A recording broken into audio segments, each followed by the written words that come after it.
Mesdames, Messieurs, chers collègues de France et de Roumanie, je prends la parole avec une certaine satisfaction, une double satisfaction.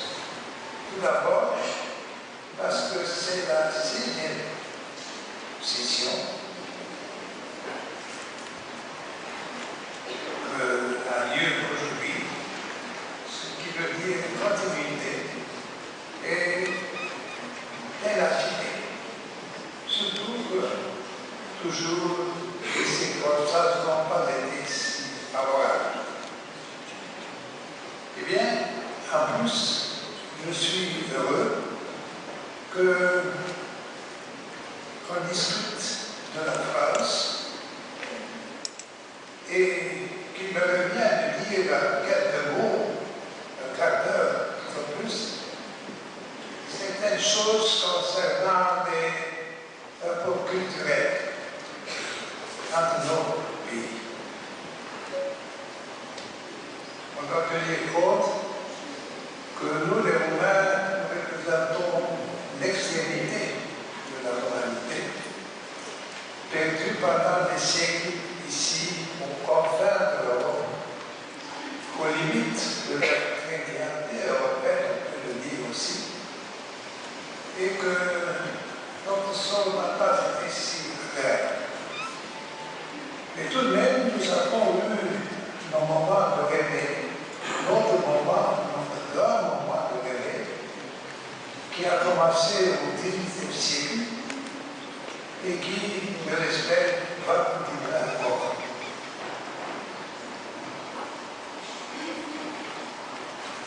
En ce qui concerne la France, pour nous, elle se présente surtout dès le XVIIIe siècle, dès le siècle passé, que je regrette bien qu'il n'existe plus. Parce que, pour moi, la civilisation française a un degré d'importance qu'on ne peut pas ignorer. Eh bien, au XVIIIe siècle, pendant une période assez dure pour les deux États roumains de ce temps-là, la Valachie et la Moldavie, c'était la période des Phanariotes, mais ces Phanariotes étaient des gens intelligents, des gens cultivés. Ils avaient leurs défauts, mais aussi leurs qualités. Eh bien, ils ont fait recours aux Français.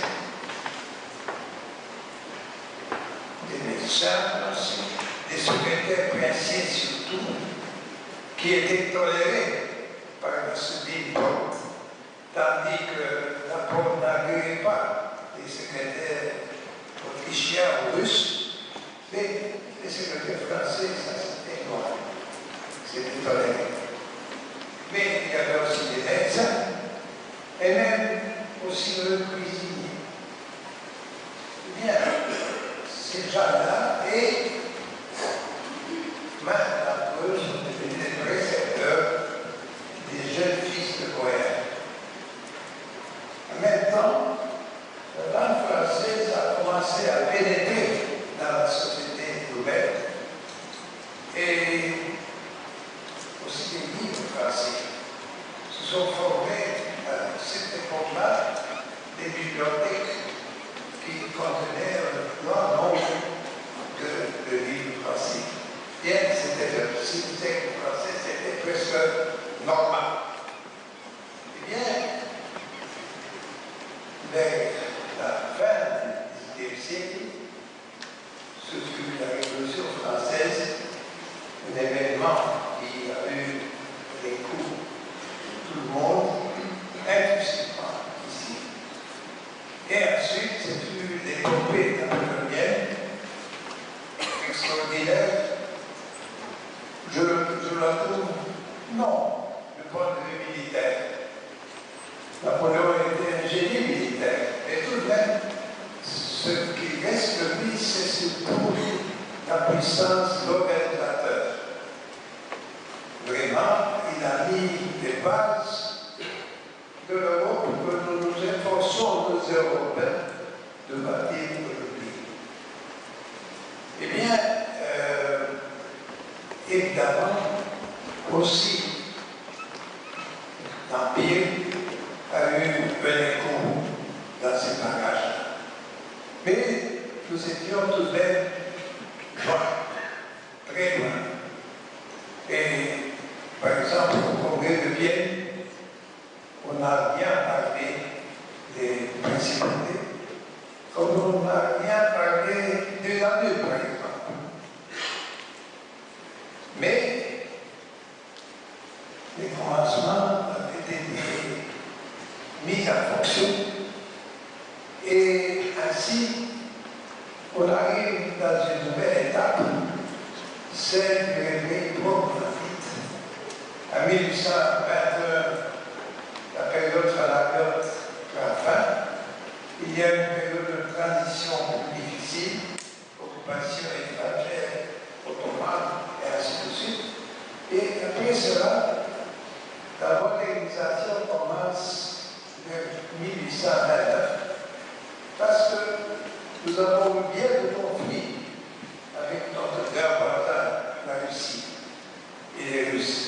Mais, je dois dire, il y a eu un personnage historique extraordinaire, le général russe, le général Célèbre.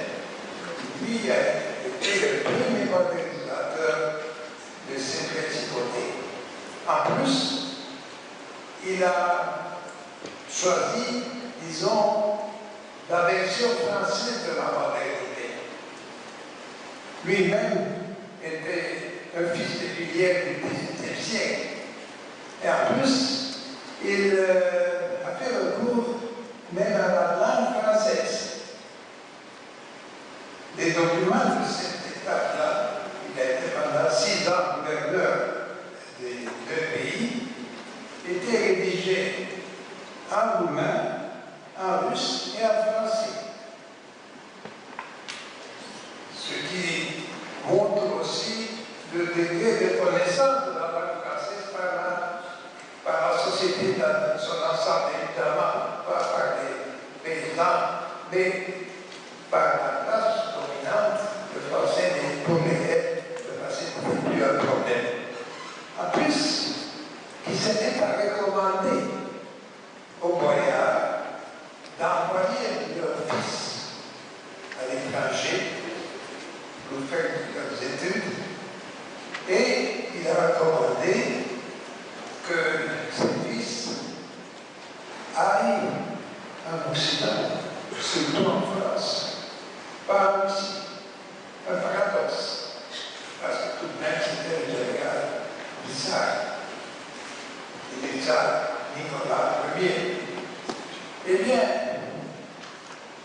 à Paris, se sont formés les cadres de la Roumanie naissante. Vers 1848, ils étaient plus de 100. À Paris, pour eux, ça a été la grande école de la vie moderne. Ça a été aussi le lieu où ils ont pris contact avec notre mode de vie, notre comportement. Ils ont appris. Ils ont été élèves de Richer, de Quinet, de Misquier, mais ils ont été toujours un peu milieu élèves de la France. Ils sont revenus,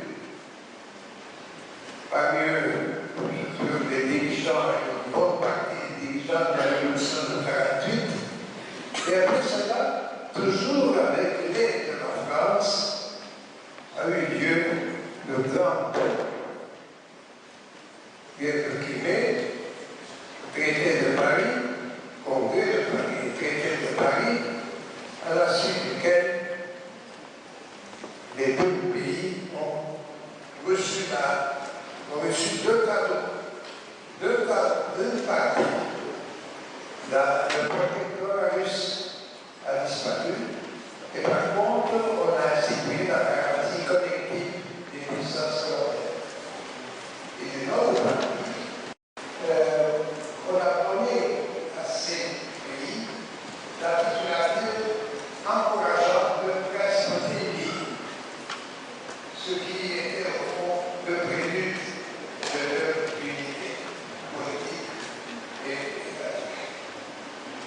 Ce qui s'est passé, et on doit dire avec l'appui de la France, et le premier prince de ces principautés unies, la Roumanie des Sables, Cousin, avait été aussi à Paris pendant sa jeunesse, et c'était un homme beau, un caractère, un homme énergique, un patriote, qui, dans le sillage de Napoléon III, a construit la Roumanie moderne lors de cité. En tout temps, la circulation entre Bucarest et Paris était non interrompue, pas interrompue, au contraire. Les jeunes gens étaient envoyés pour faire des études là-bas et donc on se trouvait dans ces situations pendant des décennies et même au XXe siècle. Et heureusement, aujourd'hui, notre tradition a été reprise. Mais en même temps, l'organisation de l'État moderne roumain a pris comme modèle la France. Et je dois aussi mentionner qu'en 1848, lors de la Révolution, le régime révolutionnaire de monarchie qui a duré plus de 3 mois avait aussi pris le modèle de la France républicaine à ce moment-là et révolutionnaire, en tant que modèle pour sa propre évolution. Eh bien, ces relations, évidemment, se sont traduites sur le plan culturel, dans une mesure si accentuée que vers la fin, dans les décennies du XIXe siècle, cette ville, Bucarest, a reçu la dénomination de Petit Paris. Et cette dénomination n'a pas été donnée par les Romains, mais par des gens qui venaient et visitaient cette ville, où ils trouvaient aussi, si vous voulez, un peu de mode de vie parisien. Ils trouvaient des magasins semblables à ceux de Paris. Et, évidemment, ils trouvaient des gens qui parlaient le français, des gens de toutes les catégories sociales. Ce qui montrait la puissance qu'a eu la langue française en tant qu'élément, un facteur modernisateur de la société. Évidemment, on peut parler à l'infini. On peut parler de théâtre français, de pièces de théâtre français, d'acteurs et d'artistes français, d'artistes plastiques, des visiteurs français, ainsi de suite. Et même, le temps de Cousin, il y a eu une mission militaire française. Donc, les liens ont été très forts, et c'était bien que cela a été ainsi. Cela nous a aidé, nous, à entrer dans la modernité. Évidemment que les problèmes qui ont surgi au XXe siècle ne dépendaient plus de nous, mais du match de l'histoire de l'humanité. En tout cas, je suis enchanté